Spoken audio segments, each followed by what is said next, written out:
Hey guys, Lee Donna here. Thank you so much for tuning into the show today. I am currently living in 100-degree weather with 100% humidity, no air conditioning, and very little internet and cell service. It's a bit like being on Naked and Afraid, but alas, there are worse situations to be in, and I fully expect to be living in my new house next month.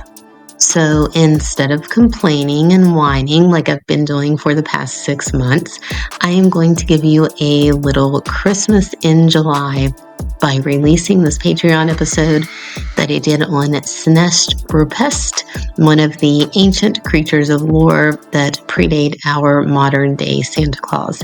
I hope you enjoy this episode, and I hope to fully be back and ready to release my Loki, the Norse god of mischief episode in August 2024. Until then, start working on how you are going to get on Knecht Ruprecht's nice list. Now on to the special Patreon release.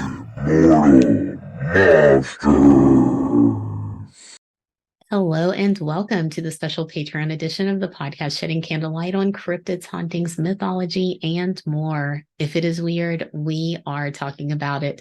This is your host, Lee Donna, and today's story fits snugly into our and more category. It involves potentially cryptozoological creatures, mythology, and a high dose of weirdness. This all-you-can-be tale comes to us from the current second most popular destination for United States citizens to relocate to, which fascinates me because this location is not only part of my heritage, but it is home to over 20,000 castles. My lifelong dream is to live in a stone house, which is basically a castle. I envision myself being surrounded by beautiful flowering meadows that roll out toward wooded forest. Beyond the forest, I see steep mountains, and beyond those, a nice, wide, kraken-filled moat. Maybe a couple of big dogs to frolic around in the meadows, Dobermans or hellhounds.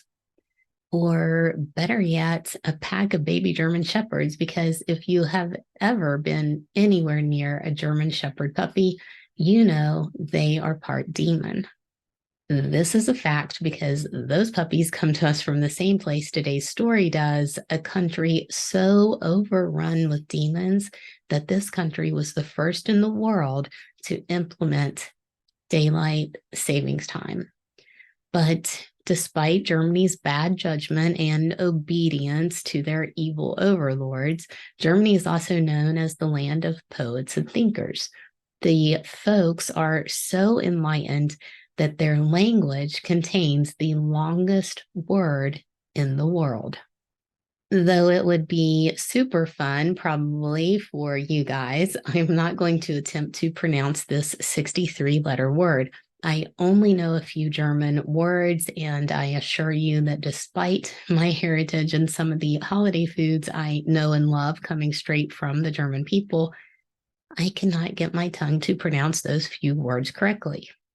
Nonetheless, in honor of my German and Irish heritage, I am once again using the month of January to bring you a tale that includes talk of the wee folk instead of the Irish leprechaun, who I still have no solid answers about.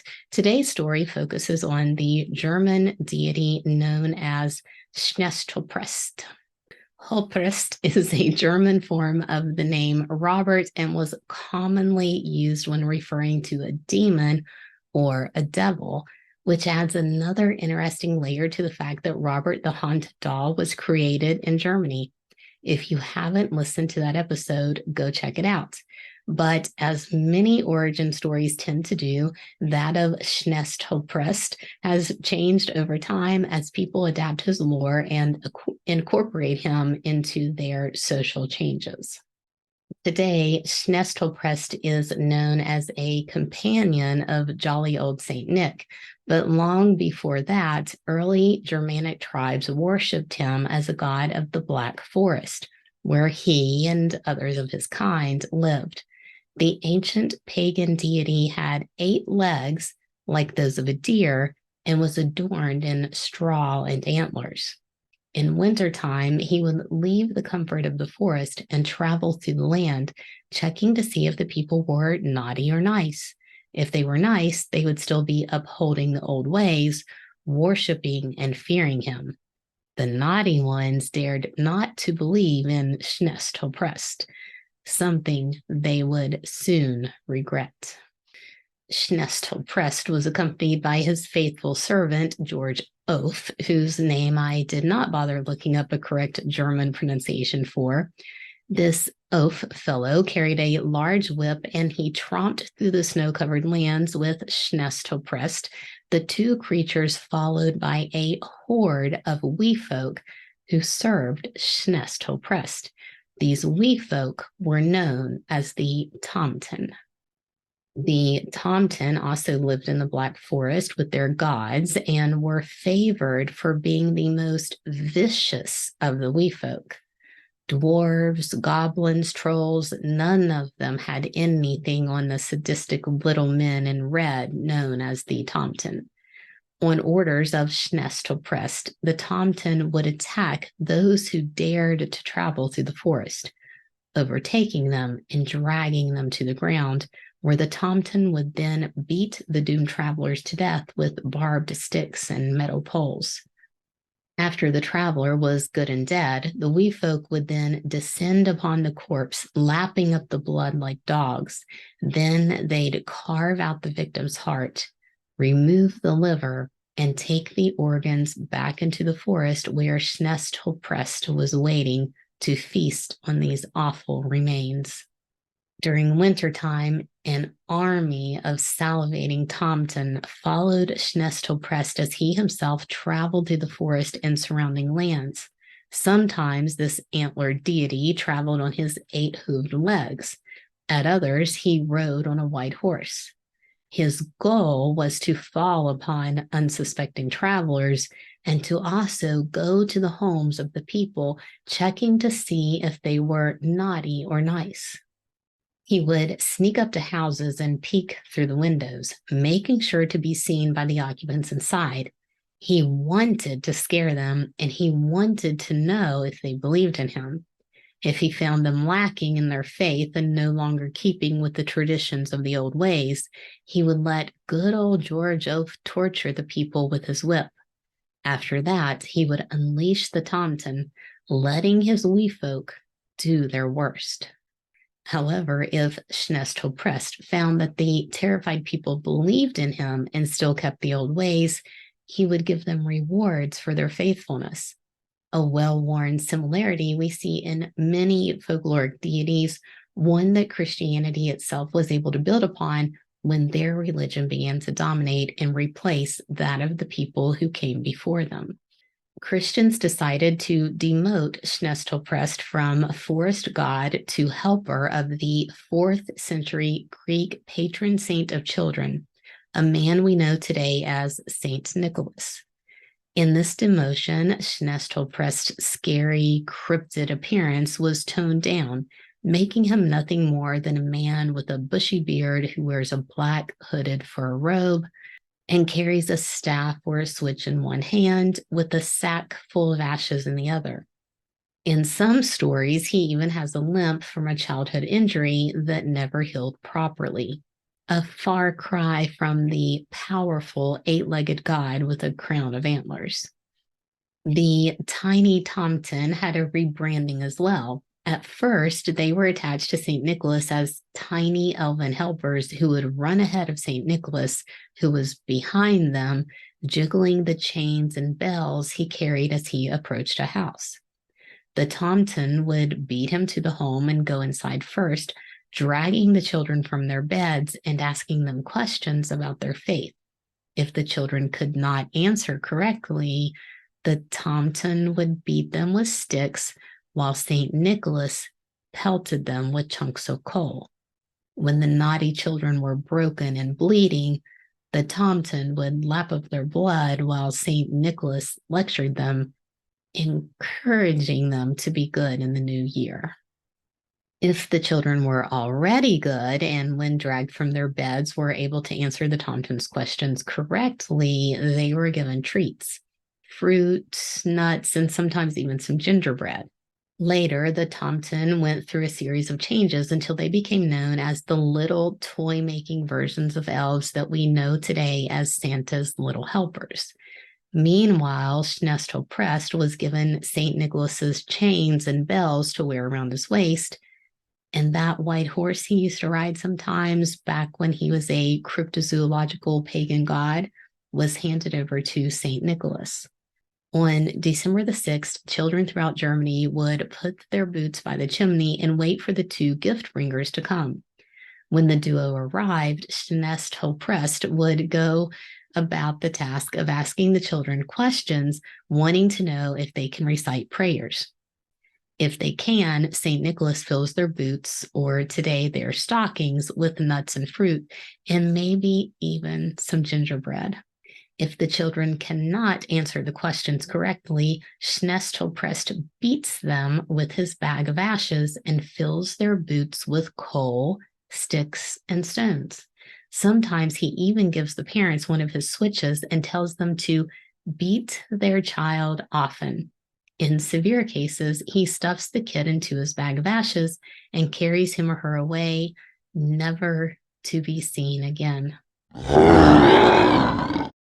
Nowadays, the tradition has shifted a bit more, having St. Nicholas make his rounds through the early morning hours of December 6th, flying through the dark winter sky on the white horse, presumably the one he stole from the god version of Schnestleprest. Therefore, children place their boots or stockings by the fire on the night of December the 5th, hoping that when they wake up on the morning of the 6th, they'll have treats in their stockings and not lumps of coal. In some places, this whole process has shifted to later in December, the children making sure their boots or stockings are in place on Christmas Eve, December the 24th, hoping to wake up on Christmas morning with their reward. In these locations, people can still get a visit from Schnestleprest. It is said that on Christmas Eve, St. Nick and Schnestleprest arrive at certain homes where they are immediately ushered inside by the families and given food and drink. Once the duo have eaten their fill, jolly old St. Nick checks the book where Schnestleprest keeps track of every child, marking down if they have been naughty or nice. If they've been nice, they are then given treats by the saint. If they have been naughty, St. Nicholas steps aside and lets his servant do the dirty work. Stories such as these permeate Europe. Krampus is one such figure that many of us have probably heard of. There is a fair amount of consensus that Schnestleprest might be the original, with Krampus and others being knockoff versions of the pagan might-be-a-sprite god of the forest. It's unlikely we will ever know the truth of who came first, but the characteristics of these figures and how instead of an antlered god, we now have antlered reindeer is just an interesting transition that you can actually see happening over time as we decided to go soft on our kids, because maybe it isn't actually a great idea to tell them that if they do something wrong, a horde of Smurf-sized vampires are going to drag them out of bed and drink their blood. I mean, I can think of a couple of kids who probably need to hear it. And one year I did give my kid a box of rocks for Christmas, but that was his punishment for telling me every single year since like the age of 5 that all he wanted for Christmas was socks. He doesn't even have a sock fetish. He's too much like me, and we prefer to go around barefoot. Lest you think I am a terrible mother, last year for Christmas, my son entombed my gift in concrete, and I had to use a sledgehammer that I could barely lift to open what he so lovingly bought me. He does tend to one-up me every year, and it's not fair because I am just not as clever as he is. So if you know of a way that I can torture my son next Christmas, please let me know. As an aside, when I was growing up, we were what I call fetch water from the creek poor because there were times when we did have to actually fetch water from the creek and boil it so we could have water. We also melted snow in the winter, that kind of thing. But on Christmas, even in years where we did get an actual gift, my all time favorite thing was opening my stocking because it would be filled with fruit and nuts. And we didn't get a lot of that stuff. I would sometimes steal apples from my neighbor, and he would be really angry with me. But that was about all the fruit that we had back in the day. So my favorite was always food. I remember distinctly feeling bad because I could not have cared less about the stuffed animal that I got. And if they dared to get me a doll, that was like my worst nightmare. I have never understood even playing with dolls. I wanted to be outside or stuffing my face. And those two things still hold true today. In fact, my son and I are both absolutely the type of people who love to get food as a gift, especially meat, fruit, and nuts. And it's funny because most people don't like the little novelty gift sets that are put out here in the States during the holidays, but we love them. I am all about it. And my German grandmother made pavlova every year. And that's something I can only make if I am going to give it away, because if not, I will eat the whole thing by myself. I have a really good recipe, though. If you guys want it, I will share it with you. I would love for you to share your stories with me. I'm hoping to get some listener story episodes later this year. I'm just trying to collect enough to have a theme for a whole show. So if you have multiple stories, you might hear your stuff featured in different episodes. You can send your tales to leadonitbooks@gmail.com. My website is leadonitbooks.com, and I am on social media if you would like to keep up with my hit and miss social existence. This is all I have for us today. Resources are in the show notes. And when you rest your head on your pillow tonight, have sweet, sweet dreams about Snest Holprest and his merry band of miniature vampires.